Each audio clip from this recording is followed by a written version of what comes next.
Happy New Year, you guys. It is 2021, and who knew in the first few days we would have more drama than TNT? It is insane. Tomorrow, on Wednesday, January 6th, there will be a huge congressional meetup. The House and the Senate will get together to count the votes from the state and certify and actually acknowledge that Joe Biden is, in fact, the 46th president of the United States, incoming on January 20th. But not if the Republicans have anything to say about it.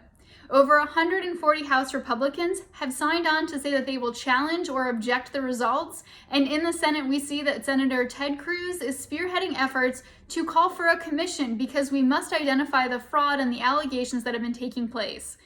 Now, I know that this seems really confusing, so let me tell you where the Republicans are coming from.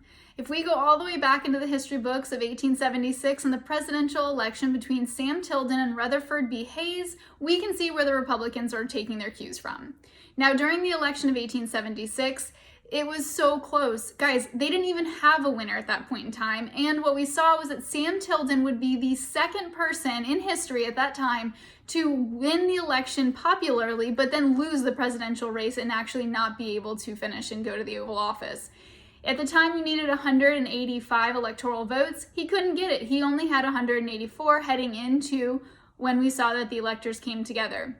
There was fraud on both sides of the aisle, and they were having ballots that were showing competing information. Nobody knew what was what.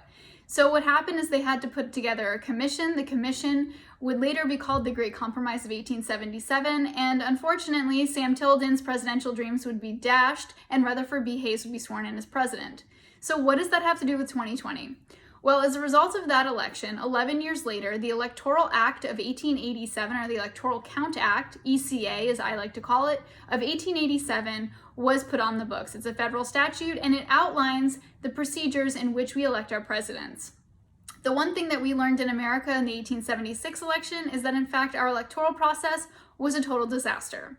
Now, when that Electoral Count Act of 1887 was placed on the books, it outlined in various sections how we do this and what it looks like. We've gone through the process ever since, and here we are, but now the Republicans are taking umbrage and they're calling to object the results. So what does that mean? Well, the Republicans have the ability to object the results as long as they have a counterpart in each house. So you have to have, for example, in December we saw the Congressman Mo Brooks from Alabama was saying that he was going to contest the results. But people didn't know how much steam was behind his coalition and if it would actually even come to fruition, because in order for it to be viable, he would have to have a counterpart in the Senate, and then they would issue a written objection. Well, just before the new year, Josh Hawley, senator from Missouri, decided that he would take to Twitter and he would actually join Mo Brooks as the counterpart in the Senate and saying that he would object. Now, what does that mean? Well, that means that they issue a written objection, and then when everybody comes together tomorrow to meet to actually accept the count, they can object to the count. And that will then kick off that the House will go to their chamber, the Senate will go to their chambers, and they will deliberate for a maximum of 2 hours, and then they will come back and vote on the results. Now, can this really overturn the election? It can't. In fact, Joe Biden has secured 306 electoral college votes, exceeding the 270 number that he needed to win his election. But what about Georgia? Well, first and foremost, let this be a PSA. If you're in Georgia and you haven't voted, what are you waiting for?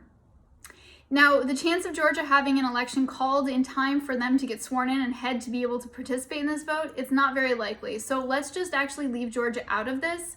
I know you're saying, but we can't because the Secretary of State had this crazy phone call with the president. This is true. However, bear with me, guys. Everything that the president said on that was merely to bully and coerce the Secretary of State to finding him votes. Let me also serve this as a PSA to you. It's an election. We cast votes. We don't find them. It's not a scavenger hunt. The Electoral Count Act of 1887 has been on the books, and while some scholars actually tell us that this was a stopgap measure, it wasn't supposed to be permanent. Here we are. It is.